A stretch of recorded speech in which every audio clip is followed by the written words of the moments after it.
아마 지금 여러분이 보고 계시는 이 컴퓨터 안에도요, 수십 년 동안 기술 세계를 꽉 잡고 있던, 뭐랄까, 제왕 같은 존재가 하나 들어있을 겁니다.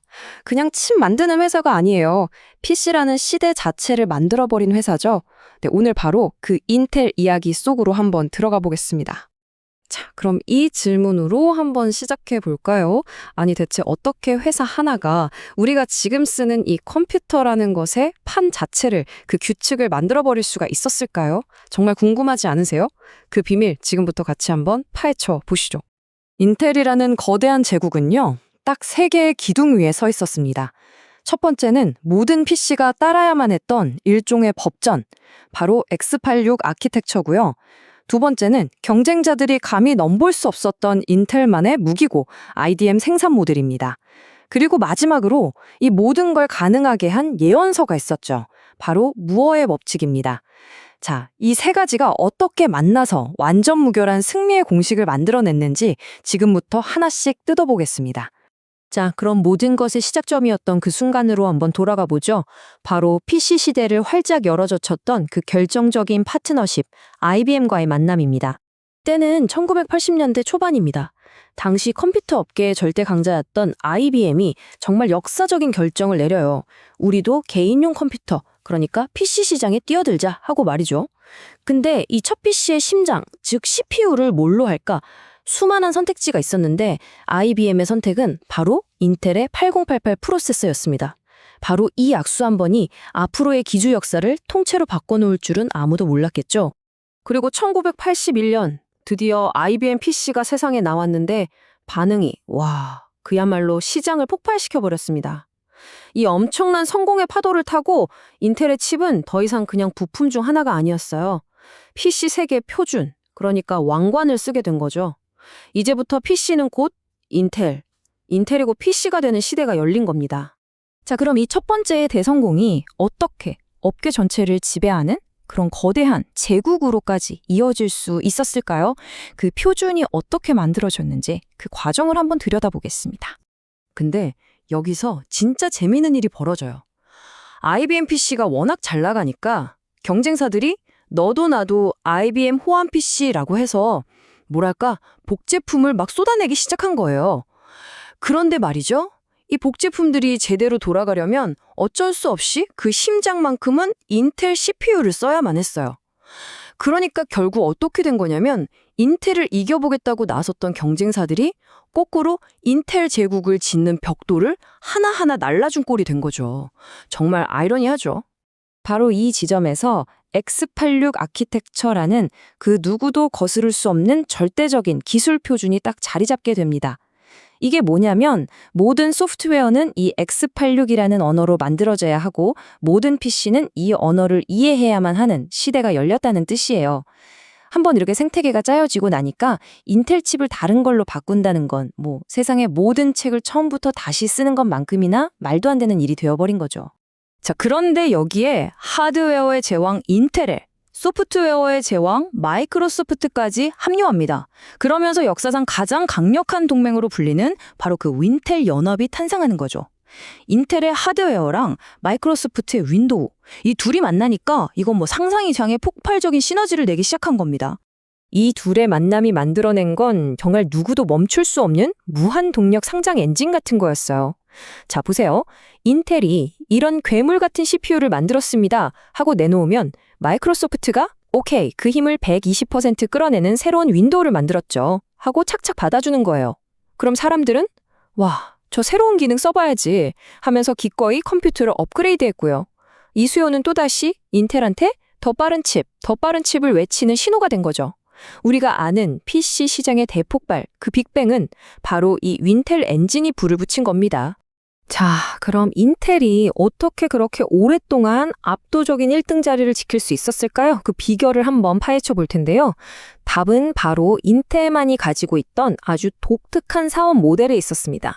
인텔의 진짜 비밀병기, 그건 바로 종합 반도체 기업, 영어로는 IDM이라고 부르는 비즈니스 모델이었습니다. 이게 뭐냐면요, 아주 간단해요. 칩에 대한 아이디어를 딱 떠올리는 그 순간부터 설계하고 직접 공장에서 만들고 포장해서 파는 것까지 이 모든 과정을 처음부터 끝까지 혼자 다 하겠다는 전략이었던 거죠. 인텔이 일하는 방식은 이랬습니다. 먼저 세계 최고의 엔지니어들이 모여서 CPU 설계는 끝내죠. 그리고 그 설계도를 다른 회사에 맡기는 게 아니라 오직 인텔만이 가진 최첨단 공장, 우리가 팹이라고 부르는 곳으로 보내서 직접 찍어냅니다. 그리고 마지막 포장하고 테스트하는 것까지 전부 인텔 손으로 끝내요. 그러니까 처음부터 끝까지 그 누구에게도 의지하지 않는 이 완벽한 수직 계열화, 이 통제력이 바로 인텔 파워의 핵심이었던 겁니다. 이 IDM 모델이 가져다준 가장 강력한 무기는 단연 속도였습니다. 생각해보세요. 설계팀이랑 생산팀이 거의 옆방에서 일하는 거나 마찬가지잖아요. 그러니까 시장이 원하는 제품을 세상에서 가장 빠르게 만들어낼 수 있었던 거죠. 게다가 우리 공장에서 만들 거니까 우리 공정에 딱 최적화된 최고의 성능을 내는 칩을 설계할 수 있었고요. 경쟁사들이 다른 회사 공장 스케줄 맞춰달라고 기다리면서 발만 동동 구르고 있을 때 인텔은 이미 저만치 다음 제품을 향해 달려나가고 있었던 겁니다. 그리고 이 모든 전략의 바탕에는요, 인텔의 공동 창업자 고든 무어가 남긴 아주 유명한 말이 있죠. 바로 무어의 법칙입니다. 반도체의 성능은 2년마다 2배씩 좋아진다. 이 말은 단순한 예측이 아니었어요. 이건 인텔이 시장과 고객에게 내건 약속이었고, 무슨 일이 있어도 지켜야만 하는 회사의 목표가 된 겁니다. 그리고 인텔은 정말로 그 약속을 현실로 만들어냈습니다. 자신들의 IDM 모델과 진짜 천문학적인 돈을 쏟아부어서 이 무어의 법칙을 계속해서 증명해냈죠. 그리고 그 결과 전 세계에서 폭발하는 PC 수요를 거의 혼자서 다 감당해낼 수 있었어요. 단순히 기술만 좋았던 게 아닙니다. 그 누구도 따라올 수 없었던 이 압도적인 생산 능력, 이게 바로 인텔의 진짜 무서움이었죠. 자, 이제 인텔 제국을 완성시킨 마지막 퍼즐 조각을 한번 맞춰볼까요? 이건 기술이 아닙니다. 바로 소비자의 마음을 완벽하게 사로잡았던 그야말로 천재적인 마케팅 전략에 대한 이야기입니다. 한번 생각해보세요. 원래 CPU라는 건요, 컴퓨터 본체에 깊숙이 박혀 있어서 사실 우리 같은 일반 소비자들은 그게 뭔지, 뭐가 들어있는지 아무도 신경 안 썼잖아요? 그런데 인텔 인사이드라는 정말 마법 같은 이 캠페인 하나가 모든 걸 바꿔버립니다. 그때부터 보이지도 않던 이 작은 칩 하나가 PC의 성능과 신뢰를 보장하는 품질 보증 스티커처럼 되어버린 거죠. 이 캠페인의 효과는 정말 어마어마했습니다. 사람들이 컴퓨터 가게에 가서 PC를 살 때 다른 건 안 물어보고 이거 인텔 들어있어요? 이걸 먼저 묻기 시작한 거예요. 이 질문 하나가 당시 델이나 IBM 같은 공룡 기업들을 엄청나게 압박한 거죠. 결국 어떻게 됐겠어요? 제조사들은 소비자들 때문에 울며 겨자 먹기로 더 비싼 돈을 주고서라도 인텔 칩을 쓸 수밖에 없게 된 겁니다. 보이지 않는 부품 하나를 모두가 찾는 필수품으로 만들어버린 정말 마케팅 역사에 길이 남을 사건이었죠.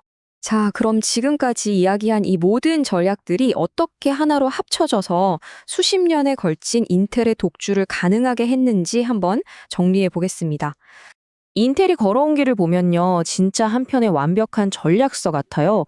1981년에 IBM의 손을 잡고 화려하게 데뷔해서 80년대에는 X86이라는 이판의 규칙을 아예 만들어버렸죠. 90년대에는 IDM이라는 거대한 생산기지로 경쟁자들이 따라올 수 없는 격차를 벌였고요. 그리고 2000년대에는 인텔 인사이드라는 마케팅으로 소비자의 마음까지 완전히 사로잡았습니다. 모든 단계가 다음 단계를 위한 완벽한 발판이 되어준 기가 막힌 설계였던 거죠. 결국 이 모든 이야기는 딱 하나로 정리됩니다.